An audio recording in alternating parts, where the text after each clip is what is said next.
$1 trillion. It's almost impossible to wrap your head around, right? But that's how much is spent every single year on Christmas. It makes it the biggest festival in the world, hands down.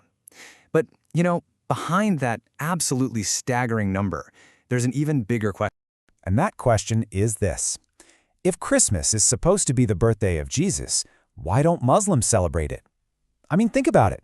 Muslims deeply revere Jesus. They call him Isa, as one of God's most powerful prophets. So if December 25th is his birthday, wouldn't they be celebrating too? It's a real head-scratcher, a truly trillion-dollar question. And the answer, well, it's an incredible story that involves empires, prophets, and yeah, even huge corporations. All right, so to really get to the bottom of this, we've got to jump in our time machine. We're going back 2,000 years, all the way to when Jesus was born, to see how this whole thing actually got started. Just to put this into perspective, take a look at this. The amount of money spent on Christmas in just 1 year is more than all the money spent on the huge Muslim festival of Eid over 10 years combined. That's just mind-blowing. It shows you how massive this thing has become. So again, how did it get this big? Okay, so let's set the stage. We're talking about the world Jesus was born into. This is ancient Palestine, but it's not an independent land. No, it's occupied territory. And the occupiers, they were the biggest superpower on the planet, the Roman Empire, at the absolute height of its power. And the guy running the whole show was Emperor Caesar Augustus. Now, this wasn't just some king or ruler. Oh no. At the peak of his power, he literally declared himself a god. He demanded that people build temples to him and worship him across the empire. So just picture that, a world run by a man who thinks he's a god. And it's into that world that a true prophet of God is born. And this baby, Jesus, or Isa, was just different, right? From the very beginning. Born miraculously, he wasn't your typical kid. The stories say that when he was just a boy, he walked into a temple and started debating these super powerful old religious scholars, asking them questions that nobody dared to ask. He was challenging the entire system, even as a kid. And as he got older, his message got even bolder. He started calling out the religious establishment directly. He told the crowds, hey, these guys you look up to, they're corrupt. They're literally changing the holy books just to make a few coins. Now you can imagine, that didn't go over well. This wasn't just some philosophical debate. He was hitting them where it hurts, their power, and maybe even more importantly, their wallets. And the people loved him for it. His popularity just exploded. We're talking thousands of people gathering just to hear him speak. So now you've got two very powerful groups getting very nervous. The religious leaders see him as a threat to their authority. And the Roman army, they see these huge crowds and think, uh-oh, this looks like an uprising. And just like that, these two powerful groups suddenly had a common enemy. So, after Jesus' time on earth was over, his followers were passionate about spreading his message. They wanted everyone to hear it. But as that message traveled from Palestine out into the wider Roman Empire, something really fundamental started to change. And a lot of that change came down to one single, very influential person. And that person was St. Paul. Now here's the fascinating thing. Paul never actually met Jesus in person, not once. Yet, he introduced an idea that would completely redefine Christianity. You see, before Paul, the followers of Jesus saw him as a powerful, mighty prophet of God. But Paul started to preach something new, that Jesus wasn't just a prophet, he was the Son of God, or even God himself. This was a massive shift. So why? Why the change? Well, in a word, strategy. Think about it.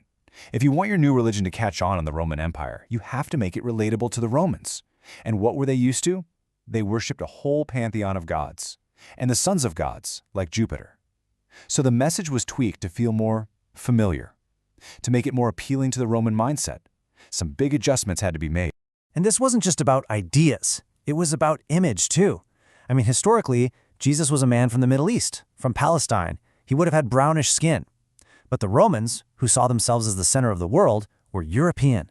So to make Jesus feel more like one of them, the art started to change. He was painted as a white man with European features. And that's the image that has stuck for centuries. Okay, so for the next 300 years, this new faith spread, often in secret because the Romans were persecuting Christians. But then, everything changed. The Roman emperor himself, a guy named Constantine, converted to Christianity. All of a sudden, the empire needed a way to bring everyone together, to merge its old pagan traditions with its new official religion.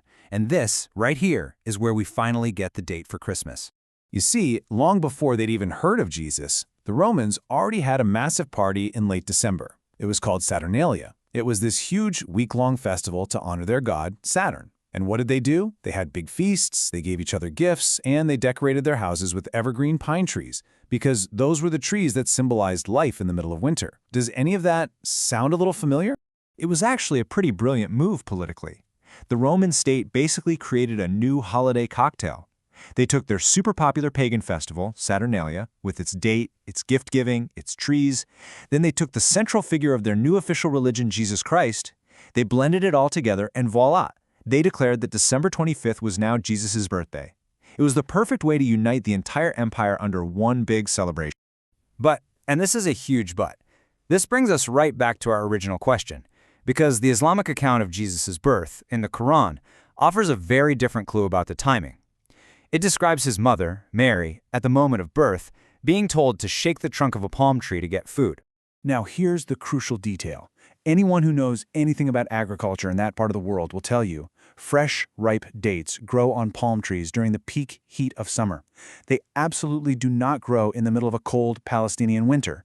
So, according to this account, Jesus' birth had to have been in the summer, which makes a December 25th birthday, well, pretty much impossible. So we've seen that the holiday was basically born from a mix of Roman politics and pagan tradition. But for hundreds of years, it was still a pretty low-key religious day, nothing like what we see today. So let's fast forward and look at the final massive transformation, how it became a commercial giant. And you can't talk about commercial Christmas without talking about its mascot, Santa Claus. His evolution is wild. He started out as a real person, St. Nicholas, a Christian scholar way back in the 3rd century.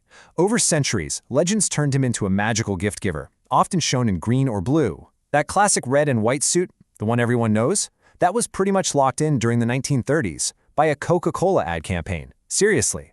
The colors just happened to perfectly match their brand. And just like that, the transformation was complete. There's a deep irony here, right? A story that began with a prophet challenging commercialism in the temples had become the single biggest commercial event on the planet. Which brings us right back to where we started, $1 trillion. After seeing this whole story, that number starts to make a bit more sense, doesn't it? It's the end result of a 2,000-year journey that weaves through religion, politics, and marketing. So when you peel back all the layers, Christmas as we know it wasn't so much born as it was built. First, it was constructed by a Roman Empire that needed unity, and later it was supercharged by corporations that wanted profit. It really makes you think, doesn't it? What forces are shaping our traditions right now, and what will they look like in another 100 years?